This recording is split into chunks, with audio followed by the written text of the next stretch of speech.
الحمد لله رب العالمين والصلاة والسلام على سید المرسلین اما بعد۔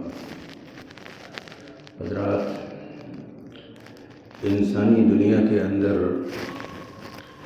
بیماریاں ہیں، ایکسیڈنٹ ہے، ظلم ہے، کرپشن ہے، ناانصافی ہے، استحصال ہے، لڑائی ہے، نفرت ہے، بغاوت ہے، فسادات ہے، اس طرح کی بہت ساری برائیاں انسانی دنیا کے اندر موجود ہیں۔ اسی کو ہمارے مولدین پرابلم آف ایول کہتے ہیں اور پرابلم آف سفرنگ، یہ دو اعتراضات ہیں۔ چونکہ یہ اعتراض عوام سے بھی اس کا تعلق ہے، اس لیے میں نے یہ سوچا کہ اس بات کی وضاحت آج کر دی جائے۔ ایک نمازی کو بھی اس کا جواب معلوم ہونا چاہیے۔ جیسے غسل کے فرائض ضروری ہیں، ایسے اس کے جواب بھی ضروری ہے۔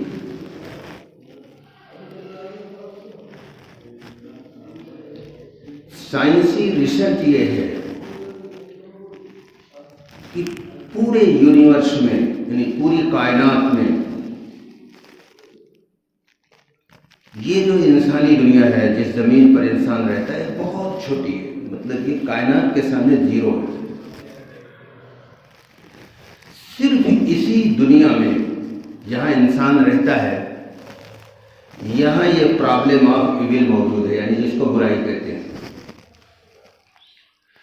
باقی پوری کائنات میں کہیں برائی نہیں ہے۔ یہ فرق اس بات کو ثابت کر رہا ہے، 2-2-4 کی طرف یہ فرق اس بات کو ثابت کر رہا ہے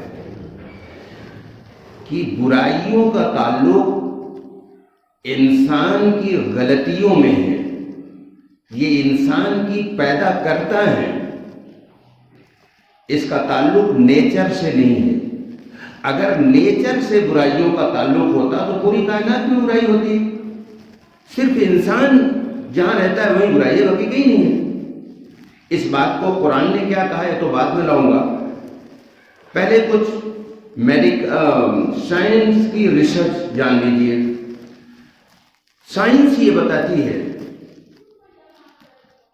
کہ انسانی دنیا میں اور پوری کائنات میں ایک بہت بڑا فرق ہے۔ وہ فرق یہ ہے کہ یہ پوری کائنات حتمی قسم کے فطری قانون سے کنٹرول کی جا رہی ہے، لیکن انسان آزاد ہے۔ یہ اپنی مرضی سے اپنی زندگی کا نقشہ بناتا ہے، یہی برائی کا سبب ہے۔ یعنی یوں کہہ دیا جائے، انسانی دنیا میں جتنی برائیاں ہیں وہ انسانی آزادی کے غلط استعمال کے نتیجے میں پوری دنیا میں برائیاں ہیں۔ اور یہ وہ بات ہے جس کو اہل علم 2-2-4 کی طرح جانتے ہیں، اور میں بھی سامنے لاؤں گا کہ اس میں کوئی اشکال کی گنجائش ہی نہیں بچتی ہے کہ اس زمین پر جتنی برائی ہے یہ انسانوں کے غلط فیصلے کے نتیجے میں۔ ایک اور بات عرض کر دوں، میڈیکل سائنس کی ریسرچ یہ ہے کہ بیماری نیچر میں نہیں ہے، بیماری انسانوں کی غلطیوں کے اندر ہے۔ یعنی انسان کی کبھی جو مبتلا شخص ہے اس کی پیدا کردہ ہوتی ہے، کبھی باپ دادا کی وراثت اس بیماری کا سبب ہوتی ہے، کبھی اجتماعی کرپشن اس بیماری کا سبب ہوتی ہے۔ مثلا لڑائیاں ہیں، گلوبل وارمنگ ہے، فضائی کثافت ہے، گرین گیس ہے، بہت سارے پرابلمس ہیں، یہ سب انسانوں کی پیدا کردہ ہے۔ نیچر میں یہ چیز نہیں۔ اگر اس کو ایک جملے میں کہا جائے تو یہ گاڈ میڈ نہیں ہے، یہ مین میڈ ہے۔ اس زمین پر جتنا پرابلم آف ایول ہے یہ انسانوں کی اپنی پیدا کردہ ہیں، یہ خدا کی طرف سے یہ بیماریاں نہیں دی گئی۔ اس کو قرآن نے کیا کہا ابھی تھوڑی دیر میں لائیں گے، لیکن پہلے اس کی تکمیل کر لوں۔ جب یہ بات واضح ہو گئی کہ اس زمین پر جتنی برائی ہے اور جتنی مصیبتیں ہیں، جس کو سفرنگ کہتے ہیں اور برائی کو ایول کہتے ہیں وہ لوگ، تو یہ جتنی برائی ہے اور جتنی مصیبت ہے سب انسانوں کی آزادی کے غلط استعمال نتیجے میں، تو اللہ نے اس کو آزادی دیا کیوں؟ یہ ہے امپورٹنٹ کوسچن۔ جب انسان کی، یہ اللہ کو بھی معلوم تھا، یہ فرشتوں کو بھی معلوم تھا، اسی لیے جب اللہ نے فرشتوں سے یہ بتایا کہ ہم اس زمین پر ایک ایسی مخلوق پیدا کرنے جا رہے ہیں، تو انہوں نے یہی کہا کہ وہ تو بڑا فساد کریں گے۔ یہ بات اللہ کو بھی معلوم۔ پھر اللہ نے انسان کو آزادی کیوں دیا؟ اس کی وجہ یہ ہے کہ اللہ نے یہ چاہا کہ انسانوں کو ایک عظیم انعام سے نواز دوں۔ وہ انعام یہ ہے کہ میں اپنے بندوں کو جنت عطا کروں، وہ جنت جو خوشیوں اور راحتوں اور لذتوں سے بھری ہوئی ہے، وہ جنت جہاں ہر چیز اپنے عروج پر اور پرفیکٹ ہوگی، وہ جنت جہاں موت نہیں ہوگی، ہمیشہ کی زندگی ہوگی، وہ جنت جہاں بیماری نہیں ہوگی، ہمیشہ کی صحت ہوگی، وہ جنت جہاں ہمیشہ کی جوانی ہوگی، بڑھاپا نہیں ہوگا، وہ جنت جہاں انسان کی سارے ڈیزائر کی تکمیل کی جائے گی، یعنی خواہشات کی، اس دنیا میں کسی کے نہیں۔ لیکن اس جنت میں جگہ صرف اس کو ملے گی جو اپنی آزادی کا صحیح استعمال کرے، یعنی آزاد ہوتے ہوئے بھی اپنے آپ کو ڈسپلن میں رکھے، اس کے لیے جنت ہے۔ اگر وہ اپنے کو ڈسپلن نہیں رکھتا اور اصول و ضوابط کے مطابق اپنی زندگی نہیں گزارتا، تو پھر اس کے لیے جنت کی سیٹ نہیں ہے۔ یہ آزادی اتنی قیمتی چیز ہے کہ اس کو کسی خطرے کی وجہ سے روکا نہیں جا سکتا، اس لیے کہ جنتیوں کا سلیکشن آزادی کے بغیر ہونا ممکن ہی نہیں، اس لیے آزادی دی اللہ نے۔ کیوں؟ آزادی کے بغیر امتحان نہیں ہو سکتا، تو اس لیے اللہ نے آزادی دیا تاکہ تمہارا امتحان لیا جا سکے اور اس امتحان کی بنیاد پر جنت میں تمہارا سلیکشن ہو سکے۔ اچھا، امتحان کس میں ہونا ہے؟ صرف دو چیزوں میں، تیسری کوئی چیز نہیں، دو چیزیں۔ پوری زندگی ساری انسانیت کا امتحان صرف دو چیزوں میں ہے۔ اگر اس کو عربی میں کہا جائے تو صبر اور شکر ہے، لیکن اس کو اور آسان کر کے بولتا ہوں، یعنی کسی کو نعمتیں دے کر کے اللہ آزماتا ہے اور کسی کو اس کے مزاج کے خلاف ناگوار چیزیں اس کے اوپر لا کر کے اس کو آزماتا ہے۔ اگر کسی کو مثال طور پر نعمتوں سے نواز دیا اللہ نے، ہر چیز اس کے پاس افراد شکل میں ہے، لیکن اس کے باوجود اس کے اندر انسانوں کی ہمدردی ہے، غریبوں کی، لاچاروں کی محبت ہے، ان کی مدد کر رہا ہے اور بار بار اللہ کے شکر میں ڈوبا جا رہا ہے کہ اللہ میں تو اس لائق نہیں تھا، تو نے ہمیں اپنے کرم سے، اپنے رحم سے، اپنے فضل سے ان تمام نعمتوں سے نواز دیا، تو یہ پاس ہو گیا۔ اس کو پیراڈائز، جس کو جنت کہتے ہیں، اس کی سیٹ مل جائے گی، ریزرو ہے جنت ایسے آدمی کے لیے۔ اور اگر نعمتیں ملنے کے بعد عقل آ گئی، ہر وقت اتراتا اور اٹھلاتا ہوا لوگوں سے بکواسے کر رہا ہے بڑھ بڑھ کے، تو پھر یہ فیل ہو گیا، اس کے لیے جہنم کی سیٹ طے کر دی گئی۔ یہ جنت اور جہنم ایک جملہ آپ نے سنا ہوگا، اس پر تو کئی گھنٹہ بولوں تو کم ہے، اور یہ جنت اتنی لذیذ ہے کہ خالی اس کا بیان سن کر لوگوں کو منہ میں پانی آ جاتا ہے۔ آج سے 25 سال پہلے بھی ایک جگہ بیان کر رہا تھا، ایک بہت بڑے گھر کا لڑکا گجرات کا تھا، اس نے کہا سر اگر آپ جنت کا بیان روز سنائیں تو میں آپ کے ساتھ ہمیشہ رہوں گا۔ جس جنت کے سننے میں اتنا لطف ہے، جب اس جنت میں انٹری ہو جائے گی تو پھر کیا ہوگا اس کا کوئی اندازہ نہیں کر سکتا۔ یہ 60-70 سال 100 سال کی لائف یہ ٹیسٹ گراؤنڈ ہے۔ جیسے I S P C S کی ایگزام کتنی دیر ہوتا ہے؟ 2-4 سال ہوتا ہے، ارے 1-2 گھنٹے میں ہوتا ہے پیپر۔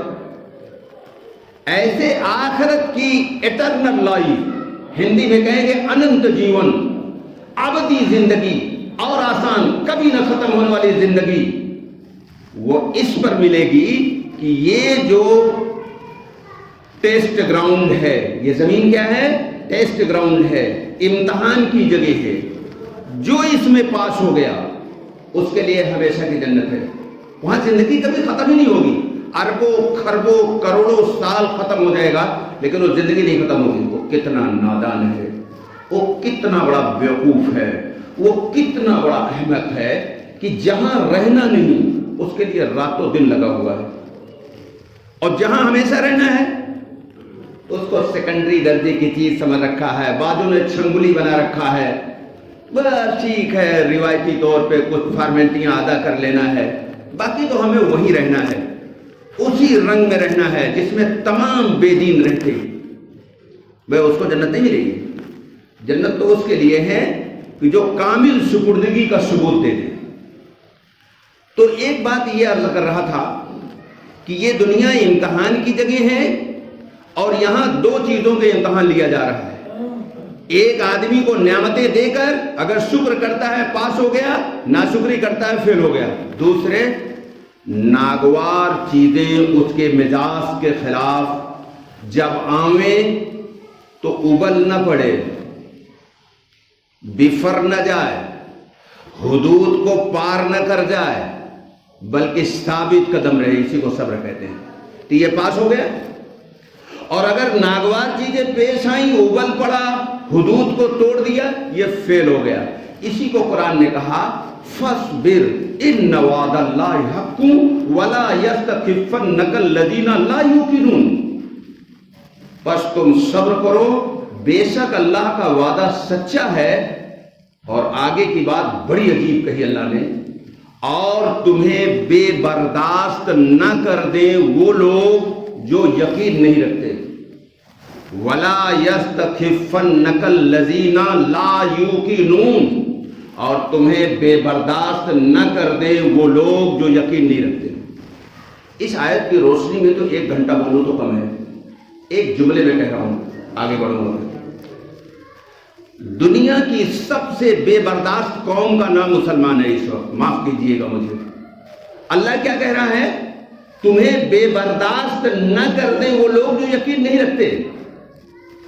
یہاں مسلمان کا پریکٹیکل رول یہ ہے کہ پوری دنیا میں ان سے زیادہ بے برداشت کوئی نہیں ہے۔ اور کیا کہتے ہیں اچھے اچھے دینداروں کو میں نے سنا، مسجد میں بیٹھ کے کہتے ہیں اور بڑے فخر کے ساتھ کہتے ہیں، مولانا صاحب غلط بات ہم سے کبھی برداشت نہیں ہوتی۔ ابے نادان، غلط بات ہی پر تو برداشت کرنا ہے، صحیح بات میں برداشت تو کوئی ضرورت ہی نہیں ہے۔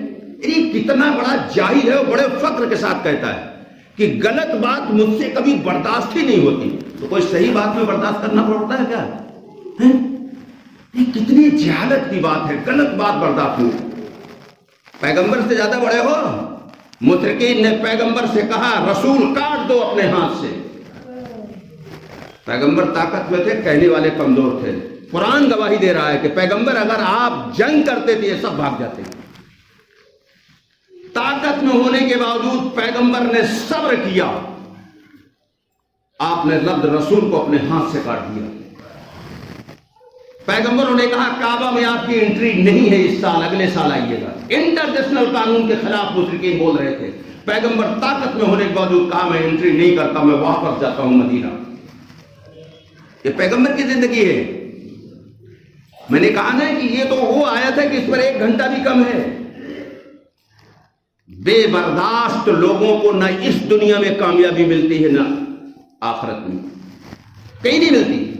میں آپ کو ایک چھوٹی مثال دوں جس کو بالکل انلٹریٹ آدمی سمجھ لے گا۔ ایسی چھوٹی مثال، جانتے ہو گھروں میں جتنی لڑائیاں ہیں چاہے وہ ساس بہو کی ہو یا آدر کی. اگر ایک اصول آدمی اپنا لے پورا گھر جنت بن جائے گا. آپ جس کو میں صبر کہہ رہا ہوں اس کو اور آسان میں برداشت کی قوت اپنے اندر پیدا کریے اور چھوٹی چھوٹی چیزوں کو نظر انداز کرنا سیکھ لیجیے. اس کو وزڈم اور حکمت کہتے ہیں. اگر یہ دو پالیسی آدمی اختیار کر لے گھروں میں جھگڑے سب ختم ہو جائیں گے. اس میں اور بھی چیزیں ہیں لیکن اس کا وقت نہیں اس وقت. اور جو آدمی یہ دو پالیسی اختیار کر کے گھر کا جھگڑا ختم کر دے گا, یہی اصول اگر محلے میں رائج کرے تو محلے میں کبھی اس سے جھگڑا نہیں ہوگا. اور یہی اصول اگر ملک میں استعمال کرے تو ملک ترقی کی انتہا پر پہنچ جائے گا.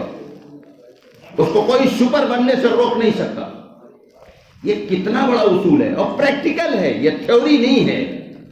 اس کے اتنے ثبوت ہیں کہ سوامی دیانند جیسا اسکالر جس نے امریکہ کی زمین پر اسپیس میں ٹاپ کر گیا تھا, سوامی دیانند لکھتے ہیں کہ اسلام نے اس زمین پر جیسی سمانتا پریکٹیکل پیش کیا وہ اس زمین پر کہیں نہیں ہے. آگے لکھتے ہیں لیٹر آف سوامی وویکانند میں کہ یہ صرف اسلام ہے, صرف اسلام ہے, صرف اسلام. یہ مستقل ایک عنوان ہے. ایک ضمناً بات آ گئی, عرض کر دیا میں نے. تو دو چیزیں ہیں, ایک تو شکر یعنی جب نعمت آئے تو اکڑو نہیں بلکہ اور نرم ہو جاؤ, انسانیت کے درد و غم میں جینے والے بن جاؤ. پاس ہو گئے, عقل آ گئی, فیل ہو گئے. دوسری چیز یہ ہے کہ ناگوار چیزوں پر آپے سے باہر نہ ہو. کیا کہا قرآن نے؟ اے پیغمبر آپ کو وہ لوگ بے برداشت نہ کر دیں جو ایمان نہیں رکھتے. یہ سورہ روم آیت نمبر 60 ہے. یہ کتنی حیرت انگیز آیت ہے. اور 200 آیات صبر پر نازل ہوئی. کتنی آیات؟ اور اگر اس کو ایک جملے میں کوئی مجھ سے کہلوائے کہ بھائی ٹائم نہیں, ایک جملے میں کہہ دیجئے, تو ایک جملے میں یہ ہے کہ اس زمین کی ساری کامیابی اور اس زمین کے بعد جو ایٹرنل لائف آنے والی ہے جس کو سائنس نے اینٹی ورڈ اس کا نام رکھا ہے, وہاں کی بھی ساری کامیابی اسی صبر اور شکر ہے. تفصیل کا وقت نہیں ہے, ایک جملے میں کہہ دوں. قرآن کہتا ہے وَمَا أَصَابَكُم مِّن مُّصِيبَةٍ فَبِمَا كَسَبَتْ أَيْدِيكُمْ وَعَفْوٌ كَثِيرٌ. اس کا ترجمہ یہ ہے کہ تمہیں جو بھی تکلیف پہنچتی ہے تمہارے اپنے ہاتھوں کے غلط فیصلے کے نتیجے میں. اس پر میرے پاس اتنے پریکٹیکل ثبوت ہیں کہ کئی گھنٹے بھی کم ہے. میں ایک جملے میں کہہ کے آگے بڑھوں گا کیونکہ گھڑی کے کانٹے اجازت نہیں دے رہے ہیں. میں نام لیے بغیر کہوں گا, اور کسی کو ڈیٹیل جاننا ہو تو مجھ سے جمعے کے بعد ملیے, ہم بتائیں گے. اسی ملک ہندوستان میں ایک لیڈر نے 1947 میں ایک ایسا غلط فیصلہ کیا جو قرآن کے بھی خلاف, حدیث کے بھی خلاف, نیچر کے بھی خلاف, عقل کے بھی خلاف, سب کے خلاف تھا. لیکن ہماری جاہل قوم کی بڑی تعداد یہ کہہ رہی تھی بہت اچھا کر رہے ہو. اس کے نتیجے میں پورا ملک آج تمام مصیبتیں جھیل رہا ہے. یہ غلط فیصلے آپ نے کیا ہے, بھوگے گا کون؟ آپ فیصلے کریں گے غلط تو خود بھوگو گے, لیکن لیڈر غلط فیصلہ کرے گا تو پوری قوم بھوگے گی. تو قرآن یہ کہتا ہے وَمَا أَصَابَكُم مِّن مُّصِيبَةٍ فَبِمَا كَسَبَتْ أَيْدِيكُمْ وَعَفْوٌ كَثِيرٌ. تمہیں جو بھی تکلیف پہنچتی تمہارے اپنے ہاتھوں کی کمائی. آج مسلمانوں کی میجورٹی کا مزاج یہ ہے کہ جو بھی مصیبت آئے دوسرے پر ڈال دو تاکہ خود بچ جائیں ذمہ داری. سب دوسرے پر ڈال دیتے ہیں, سب دوسرے. قرآن کہتا ہے وَإِن تَصْبِرُوا وَتَتَّقُوا لَا يَضُرُّكُمْ كَيْدُهُمْ شَيْئًا. اگر تم صبر اور تقوی اختیار کرو تمہیں دشمن کی کوئی سازش نقصان نہیں پہنچا پائے گی. یہ بی بی سی نہیں ہے, اسکائی بک قرآن ہے. یہ ورڈ آف گاڈ ہے. اعلان کر رہا ہے کہ اگر تم صبر کی زندگی اختیار کر لو تو ساری دنیا کے دشمن کی سازش نقصان نہیں پہنچا پائے گی. پریکٹیکل ثبوت. بہت بڑا اسکالر انگریز گرا ایکلیٹ, وہ اپنی کتاب میں لکھتا ہے کہ محمد نے مصائب کا مقابلہ ایسے استقامت کے ساتھ کیا کہ مصیبتوں کے اندر سے کامیابی نچوڑ لیا. اور یہ وہ جملہ ہے کہ ایک بہت بڑا اسکالر جو 96 ایئر میں ابھی حال میں ڈیتھ ہوئی, جن کو امریکہ نے اور رشیا نے اور چائنا نے, انڈیا نے, پاک نے, سعودی نے, دبئی نے, کویت نے, سب نے ریوارڈ دیا ہے. اتنا ریوارڈ اس زمین کسی نے. انہوں نے کہا کہ ایکلیٹ کا یہ جملہ کہ محمد صلی اللہ علیہ وسلم نے مصیبتوں کے اندر سے کامیابی نچوڑ لیا، یہ حیرت انگیز واقعہ ہے۔ مسلمانوں نے پیغمبر کی تعریف میں جتنے جملے کہے ہیں، زمین آسمان کے کلابے ملائے ہیں، وہ سب ایک طرف کر دیا جائے کہ ایکلیٹ کا جملہ سب پر بھاری ہے۔ مصائب کے اندر سے کامیابی نچوڑ لیا، یہ پریکٹیکل پروف ہے۔ مائیکل ہارٹ اس نے لکھا اپنی کتاب دا 100 میں، لکھتا ہے کہ دنیا میں سب سے زیادہ سکسیسفل آدمی دنیاوی اعتبار سے بھی اور آخرت کے اعتبار سے بھی، اس نے لکھا محمد صلی اللہ علیہ وسلم۔ یہ مسلمان نہیں ہے بھائی، میں کنفیوز ہوں عیسائی یا یہودی، دو میں سے ایک ہے۔ جی سر، کرسچین۔ ایک کرسچین اسکالر لکھتا ہے، جزاک اللہ، یہاں انٹلیکچوئل موجود ہیں، یہ میرے لیے خوشی کی بات ہے۔ ایک کرسچین اسکالر یہ لکھنے پر مجبور ہوا کہ محمد صلی اللہ علیہ وسلم جیسا اس زمین پر کامیاب کوئی انسان آج تک نہیں گزرا اور نہ قیامت تک گزرے گا۔